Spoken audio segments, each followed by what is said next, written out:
आज कुछ भी उनको भिक्षा नहीं निकला।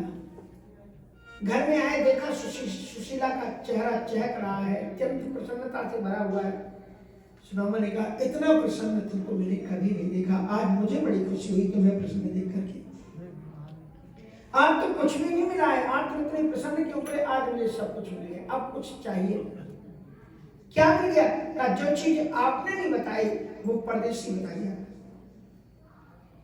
सुदामा की आंखों में आंसू आए। कहा, प्रियतम, सुशीला तुमसे बड़ा मेरे लिए कोई भी नहीं है, मैंने तुमसे कभी कुछ नहीं छुपाया। ऐसी कौन सी बात है जो मैंने तुमसे छुपाई? कहा, तो तुमने कभी बताया कि द्वारिकाधीश तुम्हारे मित्र है?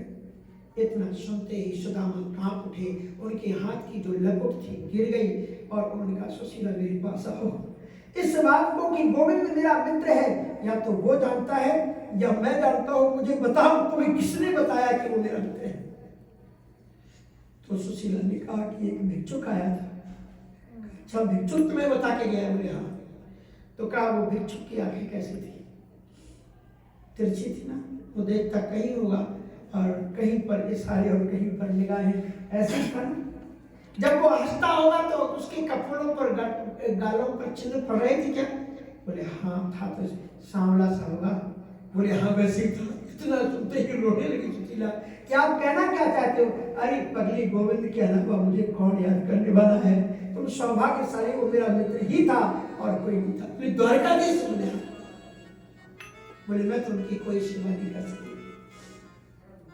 उसके बाद में सुशीला ने सुदामा जी से आग्रह किया कि जब वो तुम्हें इतना मानते हैं तो आप एक बार उनके यहाँ चले जाओ ना। वो कह के गए हैं कि दास्यति द्रवणम भूरि शीलते ते कुमि। सुदामा जी कहते हैं कि हम बाहर की दृष्टि से भले ही गरीब हो, लेकिन हमारे पास में केवल एक गोविंद की ईश्वरतियों का ही धन है और उसे मैं खोना नहीं चाहता। हमने ये सुना है बड़े बुजुर्गों से कि मान घटत मित्र के घर जाए। अगर मित्र के घर में बार बार लेन देन का गुहार कर दिया जाए ना शुरू, तो प्रेम घट जाता है। मैं चाहता हूँ जीवन में चाहे जितने अभावों का जीवन में जी लूं, लेकिन मैं मेरे मित्र से प्रेम कम ना हो, मैं ये चाहता हूँ। सुशीला ने कहा, अपने लिए नहीं तो उनके लिए तो चले जाओ, वो खुद आकर के कह करके गए। तो सुदामा ने कहा कि देखो सुनो सुशीला, मैं उसके लिए नहीं जाऊंगा और ना मैं अपने लिए जाऊंगा, लेकिन शास्त्र ये कहते हैं कि जिस पत्नी ने कभी कुछ न मांगा हो, अगर वो आंख में आंसू भर करके कुछ मांगे और पति अगर उसका कहना नहीं मानता है तो उसे नरक की प्राप्ति होती है। सुशीला, तुम इतनी महान मेरी पत्नी हो कि कभी तुमने कुछ मांगा ही नहीं। आज तुम मुझसे कह रही हो कि मैं वहां जाऊं, तो तुम्हारे कहने का पालन मैं जरूर करूंगा। तुमने कुछ कहा ही नहीं कि मुझे ये चाहिए, मुझे वो चाहिए। पर एक बात बताऊं सुशीला, कि वो बड़ा मजाकिया स्वभाव का है, अवस्था में मुझसे छोटा है। जाते से एक पूछेगा कि भाभी ने क्या भेजा है, तो आज तो मुझे भिक्षा में कुछ मिलेगी। सुशीला ने कहा कि आप दोबारा मांग लो, करने में दोबारा तो मांगने नहीं जाऊंगा। तो आज सुशीला खुद मांगने के लिए निकली है। श्रीमद् भागवत में लिखा है कि याचित्वा, खुद मांग कर, याचित्वा चतुरो मुष्टि विप्रान् पृथक् तण्डुलान् चैरखण्डेन तारनद्वा भर्तुः प्रादारूपायनम् भर्तुः प्रादारूपायनम्। सुदामा को उन्होंने एक फटे चिथड़े कपड़े में बांध करके दी। सुदामा रास्ते में क्या सोचते हुए जा रहा था? अगर अपन लोग होते, अगर ऐसी परिस्थिति में जाते तो क्या सोचते हुए जाते? सोने का जमाना था, गिन्नियां मिलती थी, ये हो सकता है वो कह के गया है तो हो सकता है कम से कम 100 गिन्नियां दे दे। 100 नहीं तो शायद 50 तो दे ही देगा, पर इसमें फिर ये कर लेंगे वो कर लेंगे, यही रास्ते में सोचते सोचते जाते। लेकिन सुदामा क्या सोचते हुए जा रहा है? ये नहीं सोच रहा है मुझे धन कितना मिलेगा। शातानादाय विप्राज्ञः प्रयमुदारिकां किला, उन तमनों को लेकर के चल दिया। कृष्ण संदर्शनम मह्यम कथम स्यादिति चिंतयन्। इतने दिनों के बिछड़े हुए मेरे सखा तुम्हें कैसे मिले? क्या उसे बचपन की बातें याद होंगी? जब हम थाली में खाते थे तो मीठा में अपनी तरफ खिसका के खा जाता था, एक ही साथ मिलता था। क्या उसे वो बातें याद होंगी? मैं उसे कड़वा कह करके पुकारता। इन बातों का चिंतन सावधान आदाय प्रज्ञा प्रयोग द्वारा काम करो। कृष्ण चंद्र इतने दिनों के बिछड़े हुए मैं अपने सखा को कैसे पहचानूंगा? क्या वो मुझे पहचान पाएगा? चलते चलते रास्ता भूल गए। घनश्याम तुम्हें ढूंढने जाए कहाँ कहाँ, घनश्याम तुम्हें ढूंढने जाए कहाँ कहाँ, घनश्याम तुम्हें ढूंढने जाए कहाँ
सुदामा दर दर भटके थे। पूछते मेरे कनुआ का कोई पता जानता है, मेरे मित्र का कोई पता जानता है, मेरे मित्र का कोई घर जानता है? बोले मित्र का कुछ पता तो होगा, कहाँ है उसका घर? बोले जहाँ वो रहता है वही उसका घर है। बोले कहाँ रहता है? बोले जहाँ उसका घर है वही वो रहता है। तो भाई तेरा पता तो ऊपर वाला ही जाने। गगन चुंबी इमारतों को देखते हुए भटकते भटकते सुबह से शाम तक उसके पाँव में छाले पड़ गए, मुंह सूख गया, प्यास से तड़प उठा, कुछ भी दो दाने उसके मुंह में गए नहीं। दरवाजे पर आ गया है, लोग मजाक उड़ाने लगे, उसको पागल आ गया है। लेकिन गोविंद के द्वारपालों ने जब देखा तो गोविंद के द्वारपालों ने देखते ही समझ लिया कि गोविंद के ऐसे ही मित्र होते हैं। मजाक उठाने वाले लोगों को उन्होंने हटाया। अब सर मेरे मालिक के ऐसे ही मित्र होते हैं। पूछा क्या नाम है तुम्हारे मित्र का? मुझे बताओ, हम उस तक खबर पहुंचाएंगे। बताओ तुम्हारे मित्र का नाम क्या है? बोले कनुआ है। नाम से तो भैया हो सकता कोई होगा, आप विश्राम करो, हम खुजवाते हैं उसको। बोले नहीं वो यहाँ का राजा है। बोले भैया कनुआ यहाँ का राजा नहीं है, हम तुमको बता रहे। बोले अच्छा चलो तुम उसका नाम नहीं जानते तो तुम मुझे ये बताओ यहाँ के राजा का नाम क्या है? तो उन्होंने कहा यहाँ के राजा का नाम श्री श्री 1000 अखिल कोटि ब्रह्मांड नायक कर्तुम अकर्तुम अवेद प्रतिपादन तरावरणीय। और इस प्रकार से कृष्ण चंद्र पुरी, इतना बड़ा नाम है, काफी महाराज है। वो आपने अंत में क्या बोला? बोले कृष्ण चंद्र, बस यही उसका स्कूल में यही नाम था, स्कूल में यही बोलते थे कि बोले एक बार उदास बैठा था, बोले मैया मेरी कनुआ क्या करके बुलाते थे, तो मैं भी उसे कनुआ कहने लगा था। उससे बाद में भूल गया। इतना जानने के बाद में उसको पानी पिलाया गया और वो दौड़े दौड़े अंदर गए। अब मैं आपको देखो प्राचीन काल की पद्धति, अब नए नए भजन तो कुछ और हो गए हैं। अरे द्वारपालो, ये मैं गाऊंगा नहीं, मैं केवल बता रहा हूँ कि अब नए भजन ये है, लेकिन पुराने जमाने में कुछ और है। अरे द्वारपालो कन्हैया से कह दो, इधर पे सुदामा गरीब आ गया है। अरे द्वारपालो, गाते लखन का गाया हुआ बहुत अच्छा है। लेकिन हम लोगों ने प्राचीन काल से हमारे परम पूज्य स्वामी अखंडानंद सरस्वती जी भी महाराज उन साहित्यिक शब्दों को भूलिए मत जो साहित्य में लिखे गए हैं। उसका नाम है सुदामा चरित्र लिखा है उन्होंने, नरोत्तम दास जी ने, उसकी पंक्तियां हैं। उन्होंने जाकर के गोविंद के पास में पहुंचे, ऋषि ने शिकायत की है। क्या आपके जो पुराने हिंदी साहित्य को पढ़ने वाले हैं वो इन पंक्तियों को जान जाएंगे। शीश पगा न झगा तनु पे प्रभु, जाने को आही बसे के ही गामा। शीश पगा झगा तनु पे प्रभु, जाने को आही बसे के ही गामा। छोटी पटी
गोविंद ने कहा क्या बात है, रो क्यों रहे हो? कहा महाराज जब किसी की शिकायत लेकर के आए, तुम राजा हो, किससे शिकायत करो?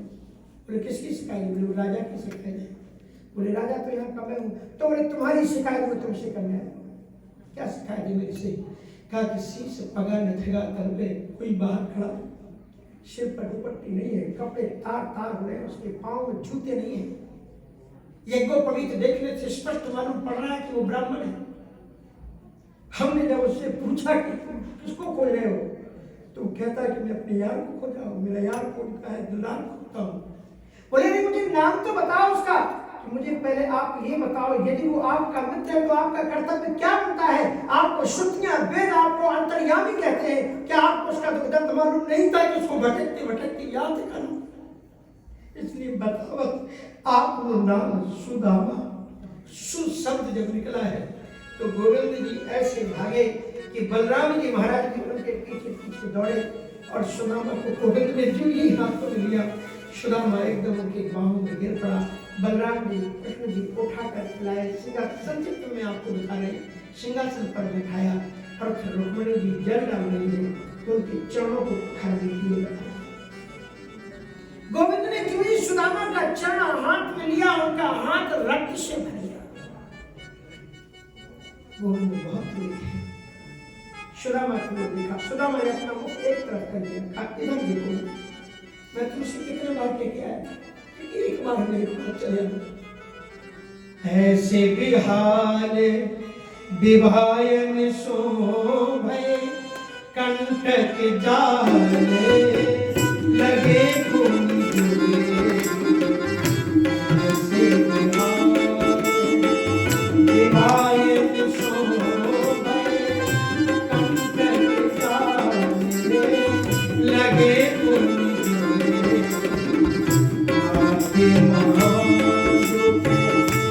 आयो सखा आए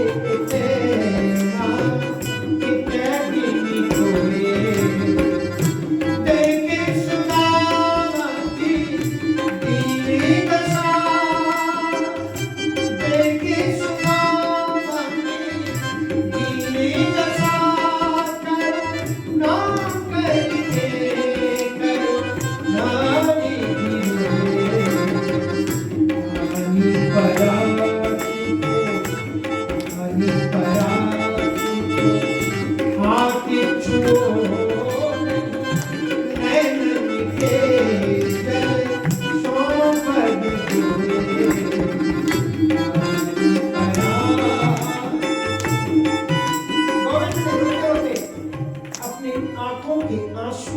अपने सखा के पांव को पकड़ा। बाद में माताओं की लाइन लग गई। पत्नी रुक्मिणी जी ने पंडित जी को प्रणाम किया, एक लड्डू खिलाया। कहा मैं रुक्मिणी पंडित जी प्रणाम करती हूँ। सौभाग्यवती भाव, मैं सत्यभामा आपको प्रणाम करती हूँ, एक लड्डू खिलाया। सौभाग्यवती भाव, मैं मित्रवृंदा पंडित जी प्रणाम करती हूँ। सौभाग्यवती भाव, मैं कालिंदी पंडित जी प्रणाम करती हूँ। सौभाग्यवती भाव। अब महाराज 400-500 निकले, सौभाग्यवती कहते कहते थक गए। अब कहने लगे भाव भाव भाव, 1000-2000 निकल गए। वो भी कहना भाव भाव, 5-6 हजार जब निकली तो कन्हैया की ओर दिखा, उन्होंने ऐसे ही सताया। गोविंद अभी कितनी लंबी लाइन का 2-4 दिन बैठना पड़ेगा, सबको आशीर्वाद दे रहे हैं, सब आशीर्वाद लेंगे। जय हो तेरी बड़ी। अच्छा सब बात तू छोड़, मेरे लिए तुम लाया क्या है? अब इतना वैभव साम्राज्य देख करके सुदामा हक्का बक्का रह गया। अब इसके सामने क्या इसकी पोल खोलूं कि इसका दोस्त कैसा है? सब कुछ लाया था, बगल में दबा था, उसको ऐसे क्या ना जल्दी में चलाया तो भाभी को कुछ देना भूल गई, वो उसने जल्दी में चलाया। भगवान ने सोचा लाया तो है लेकिन छुपा रहा है, तो उसके बाद में खींचत झपटत पौड़ी बिखर गए तेरी ठोर। गोविंद ने टोपी को पकड़ा, अंदर नीचे बिखर। भगवान श्याम सुंदर ने कहा कि आगे चला गुरु मात दिए तेलिए तुम चाव हमें नहीं दीने, चोरी के बहाने हो जो प्रवीण। चोरी के बारे में बड़े प्रवीण हो तुम। और उसके बाद में भगवान श्याम सुंदर वो बिखरे हुए चावलों को बैठ करके भर भर करके मुट्ठी खाते। एक मुट्ठी खाई कोई बात नहीं, दूसरी मुट्ठी खाई, द्वितीया जगदू मान गए और